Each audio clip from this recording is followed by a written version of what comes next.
So much for your support. ரொம்ப சந்தோஷமாக இருக்குது. எல்லாத்தையும் சேர்த்ததுக்காக எங்கள் பிஆர்ஓ சதீஷ் ரொம்ப நன்றி. இந்த படம் ஆக்சுவலி ஃபஸ்ட்டு எனக்கு வந்து நான் கேட்கும் போது எனக்கு புரியல. ஏன்னா எனக்கு வந்து ஃபஸ்ட்டு ஹிஸ்ட்ரி தெரியல. அதுக்கப்புறம் நான் அது என்னன்னு தெரிஞ்சதுக்கப்புறம் ரொம்ப எமோஷனாக ஃபீல் பண்ணேன். அங்கே நடந்த கொடுமைகள் ஆகட்டும், என்ன நடந்ததுன்றது வந்து எனக்கு ரொம்ப ஒரு பயங்கரமாக ஃபீல் ஆனது. Then I decided as I have to do this film அப்படின்னு. தென் ஸ்பாட்டுக்கு போய் டைரக்டர் சார்கிட்ட ஃபுல் டிஸ்கஷன் பண்ணிட்டு அப்புறம் ப்ரொடியூசர் சார் என்ன நடந்ததுன்ற ஹிஸ்ட்ரி எல்லாம் எனக்கு சொன்னாங்க. ஸோ அந்த ஒரு ஷூட்டிங் போகும்போது ஒவ்வொரு டவுட்டு நான் கேட்டுகிட்டே இருப்பேன். இல்லைங்க இப்படியா இவ்வளோ கொடூரமாக பண்ணேன், இல்லைங்க இதுக்கு மேலே நிறைய இருக்குது, நிறைய கொடூரங்கள் நடந்திருக்கு வரும்போது ஏன் எங்களுக்கு எல்லாம் தெரியல, ஏன் இந்த விஷயம் உலகத்துக்கு இன்னும் தெரியலன்றது வந்து ஒரு பெரிய ஒரு வேதனையான ஒரு விஷயம். ஸோ அப்போ முடிவு பண்ணதா இது உலகத்துக்கு இந்த விஷயம் சொல்லணும், இந்த ஹிஸ்ட்ரி வந்து ஒவ்வொருத்தரும் ஒவ்வொரு இந்திய குடிமகனும் தெரிஞ்சுக்கணும். அடுத்த வர ஜென்ரேஷன் ஆகட்டும், இந்த ஜென்ரேஷன் ஆகட்டும், எல்லாத்துக்கும் என்ன எப்படி நம்ம ஒரு ஃபோர் ஃபாதர்ஸ் வந்து கஷ்டப்பட்டு இவ்வளோ உயிர் தியாகம் பண்ணதுனால தான் நமக்கு எப்படி ஃப்ரீடம் வந்திருக்குன்றது வந்து தெரிஞ்சுக்கணுன்ற ஒரு விஷயத்தில் தான் ரொம்ப ஸ்ட்ராங்காக இருந்தோம். அண்ட் அதுக்கு நான் மிகப்பெரிய எப்படி சொல்கிறது நன்றின்னு விட அது பெரிய கட்ஸ்ன்னு சொல்லுவேன் எங்கள் ப்ரொடியூசர் கூடூர் நாராயண் ரெட்டி காரு. ஏன்னா இது அவர் நினச்சா வந்து கிட்டத்தட்ட இதுக்கு வந்து ஒரு 40+ year he spent. அவர் நினச்சிருந்தாருன்னா ஒரு பெரிய ஸ்டார் வச்சுட்டு நல்ல ஒரு கமர்ஷியல் படமாக அவர் பண்ணியிருக்கலாம். ஆனால் அவர் அதை பண்ணல. இல்லை இந்த ஹிஸ்ட்ரி வந்து ஏன்னா அந்த போராட்டத்தில் வந்து அவங்களோட தாத்தா வந்து இறந்துருக்காரு. ஈவன் டைரக்டர் சாரோட ஃபேமிலி ஆகட்டும், பீம்ஸோட ஃபேமிலி ஆகட்டும், எல்லாருமே இங்கே உயிர் தியாகம் பண்ணிட்டு வந்திருக்காங்க. ஸோ இது வர என்னோட சந்ததிகளுக்கு வர என்னோட அடுத்த ஜென்ரேஷனுக்கு ஃப்யூச்சருக்கு வந்து இது வந்து நான் வந்து தெரிவிக்கணும்ன்ட்டு இந்த முடிவு எடுத்து அப்படி ஒரு எடுக்கப்பட்ட படம் தான் ரஜாக்கர். நீங்கள் பார்த்துருக்கீங்க ட்ரெய்லர் பார்க்கும்போது உங்களுக்கு அதில் எவ்வளோ எமோஷன் இருக்குது அப்படின்னு உங்களுக்கு புரிஞ்சிருக்கும். It's very emoted. எனக்கு ரொம்ப ரொம்ப கனெக்டான ஒரு ஃபிலிம். நான் நடிக்கும் போது எனக்கு வந்து ரொம்ப பெருமையாக இருந்தது. நான் வந்து ஒரு பர்டிகுலர் ஒரு லீடரோட கேரக்டரை வந்து நான் ரீக்ரியேட் பண்ணிட்டு நடிக்கிறேன்னும் போது வந்து ஐ ஃபீல்ட் எனக்கு ரொம்ப பெருமையாக இருந்தது. நம்ம அதை ரிப்பீட் பண்ணி ஆடியன்ஸ்க்கு வந்து வர ஃப்யூச்சருக்கு வந்து இப்படி இந்த லீடர் இப்படி தான் இருந்தாரோ, இப்படி தான் இருப்பாரோ, இப்படி எல்லாம் போராடினார்ன்ற தெரிவிக்கிறதுல அதில் ஏமுகம் தெரிகிறது வந்து நான் ரொம்ப சந்தோஷப்படுற பெருமையாக நினைக்கிறேன். இந்த வாய்ப்பை கொடுத்த இயக்குனர் யாட்டா sir and producer Gudur Narayan Reddy அவர்களுக்கும் ஹோல் டீமுக்கு என்னோட எப்படி சொல்கிறதில்ல பெரிய நன்றியை தெரிவிச்சுக்கிறேன். ஸோ சாரி, ரொம்ப ஷார்ட் டைமில் கொஞ்சம் இது பண்ண வேண்டியதாக இருந்தது. நான் அப்போ தான் பேசிகிட்டு இருக்கும்போது தான் இது ஏன் வந்து மற்ற languages why can't we do it as அப்படின்னும் போது தான் இந்த மாதிரி எல்லா லாங்குவேஜ்லேயும் ஹிந்தி, தமிழ், தெலுங்கு, கன்னடம், மலையாளம் எல்லா நம்ம லாங்குவேஜஸ்லையும் வந்து ரிலீஸ் பண்ணலான்னு முடிவு பண்ணார் producer sir. So that's sir, hats off to you to taking the history to the future generation. Thank you so much. And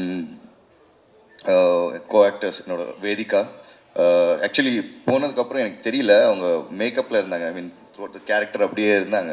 வந்தோடனே ஹலோ ஹாய் என்னங்க, ஹாய் அப்படின்னு சொல்லிட்டு நான் திரும்பிட்டேன். நான் திருப்பி என்ன பார்த்து எங்கேயோ பார்த்து தெரில எனக்கு ஒரு கிட்டத்தட்ட ஒரு 5-10 minutes ஐ டின்ட்.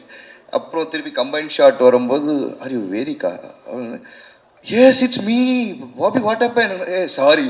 ஏன்னா லிட்ரலி எனக்கு தெரிஞ்சு வந்து நான் ஏன்னா அந்தளவுக்கு அந்த கேரக்டரில் வந்து அந்த மேக்கப் ஆகட்டும், அந்த ஒரு ரியல் ரெபல் லேடின்னு சொல்லுவோம் இல்லையா, அந்த கெட்டப்பில் அந்த பெர்ஃபார்மன்ஸோடு இருக்கும்போது எனக்கு தெரியல.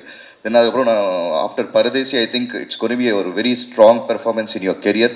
மறக்க முடியாத ஒரு கேரக்டராக இருக்கும் அப்படின்றது எனக்கு எந்த டவுட்டும் கிடையாது. தென் ஜான் விஜய் அண்ணன், நல்ல வேலை டைரக்டர் வந்து காம்பினேஷன் ஷாட் வைக்கலை. இல்லை சாலார்லேயே நாங்கள் அவ்வளோ பண்ணோம். ஸோ நீல ஃப்ளைட்டில் வந்து வந்துட்டு இருக்கும்போது வந்து பேசிகிட்டு இருந்தோம். என்ன படம் தம்பி, ஒரு பயங்கரமான படம்டா அப்படின்னு. என்ன படம்ண்ணே அப்படின்னு. அது ஒரு பீரியட் ஃபிலிம்டா, பயங்கரமாக பண்ணியிருக்கான்டா, பேர் வந்து ரஜாக்கர் அப்படின்னு. அண்ணே அந்த படத்தில் நானும் தான் நடிக்கிறேன் அப்படின்னு. அப்படியா தம்பி? எந்த படத்துலையும் நீ இல்லாமல் இருக்க மாட்டியா, தெலுங்கு இண்டஸ்ட்ரி விட மாட்டியா அப்படின்ற மாதிரி பார்த்தாரு.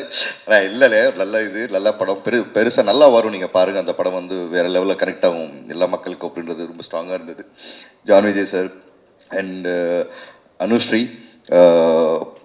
புதுசாக நடிக்கிறோம்ன்றது மாதிரி அவங்க வந்து ஃப்ரேமில் இல்லை. ஒரு எக்ஸ்பீரியன்ஸ் ஆக்ட்ரெஸ்ஸாக வந்து அவங்க வந்து ஃபிலிமில் நின்னாங்க. இதுக்கான ப்ராப்பராக ட்ரைனிங் எடுத்துக்கிட்டு வந்து தியேட்டரில் ட்ரைனிங் எல்லாம் எடுத்துகிட்டு வந்து பண்ணாங்க. All the best for your future Anu. And ஜுன் sir, nice working with you as Razakar. மெர்டிட்டார் ஸ்க்ரீனில் அவங்க பார்த்தாலே தெரியும். அதெல்லாம் அந்த ட்ரெய்லர் பார்க்கும்போது எந்திரிச்சு போய் அடிக்கலாமா வரன்ற மாதிரிலாம் தோணுச்சு. Wonderful performance sir. Ramji sir, first time அந்த ஃப்ளோரில் பார்த்தோம். திடீர்னு வந்தார். ஹலோ சார், எப்படி இருக்கீங்க, நல்லா இருக்கீங்களா, என்னன்னு. இந்த மாதிரி என்னன்னு சார், நான் காம்பினேஷன் இருக்குன்னு நினச்சேன். அங்கேயும் டைரக்டர் எனக்கு காம்பினேஷன் வைக்கல அவரோட. சார், கண்டிப்பாக நம்ம ஃபியூச்சரில் ஒர்க் பண்ணுறோம். And executive producer Anjali sir, thank you so much. ரொம்ப ரொம்ப கஷ்டப்பட்டுட்டு இருக்காருங்க. ஆக்சுவலி வெரி ஷார்ட், ஒரு 2 days முன்னாடி நினைக்கிறேன் சதீஷ் பொன்மன் டக்குன்னு சதீஷ் இந்த மாதிரியான போது இவ்வளோ தூரம் அரேஞ்ச்மெண்ட்ஸ் பண்ணி எல்லாத்தையும் கேதர் பண்ண முடியல. விஜயசூரியனை வந்து அவர் வைரல் ஃபீவர், அவரால் வர முடியல. அண்ட் மித்ரன் டக்குன்னு ட்ரெய்லர் பார்த்துட்டு இருக்கார், கால் வந்துச்சு, எமர்ஜென்சி ஹாஸ்பிட்டல் ஓடிட்டார். ஸோ இஸ் ஆல் ஒரு நல்ல உள்ளங்கள் எல்லாம் வந்து நமக்கு சப்போர்ட் பண்ணி வந்திருக்காங்க. ரொம்ப நன்றி. And master, thank you so much. Rakesh, Sharath Ravi, OTT super star. So Manoj பேனு சார், ஒரு வார்த்தை அப்படி மத்தியானம் தான் கூப்பிட்டேன், ஆனால் வந்துருக்க டார்லிங் அப்படின்னு. டார்லிங் நீ சொல்லிட்டேன், நான் வந்துடுறேன் பாரு அப்படின்ட்டு அப்படி வந்துட்டார்.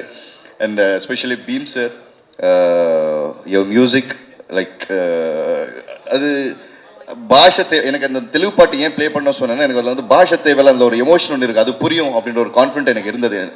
நிச்சயமாக நினைக்கிறேன் உங்களுக்கு எல்லாத்துக்கும் அந்த எமோஷன் புரிஞ்சிருக்கும்னு நினைக்கிறேன். சார், புரிஞ்சதா சார்? புரிஞ்சது. Thank you so much. And Ramesh Reddy sir, இந்த படத்தோட நீங்கள் ட்ரெய்லர் பார்க்கும்போது இந்த ஸ்கேல் இது எல்லாமே அது காரணம், அந்த டோன் எல்லாமே ஃப்ரேமிங் பண்ணி இவ்வளோ அழகாக வந்து ஒரு பெரும் படமாக கொண்டு வந்து மக்கள் முன்னாடி நிறுத்திருக்காரு.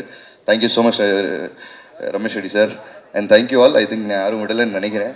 Thank you so much. And finally thank you so மச்மா. ஸோ சாரி, ரொம்ப நேரமாக வெயிட் பண்ணிட்டு இருக்கேன். டைம் எடுத்துக்கிட்டதுக்கு ரொம்ப மன்னிச்சுக்கணும். And thank you so much. உங்கள் சப்போர்ட் எங்களுக்கு எப்போவுமே இருக்கணும். இந்த டீமுக்கு ஒரு நல்ல ஒரு வெல்கம் நீங்கள் தருவீங்க அப்படின்னு நம்பிக்கையுடன் தேங்க்யூ ஸோ மச்.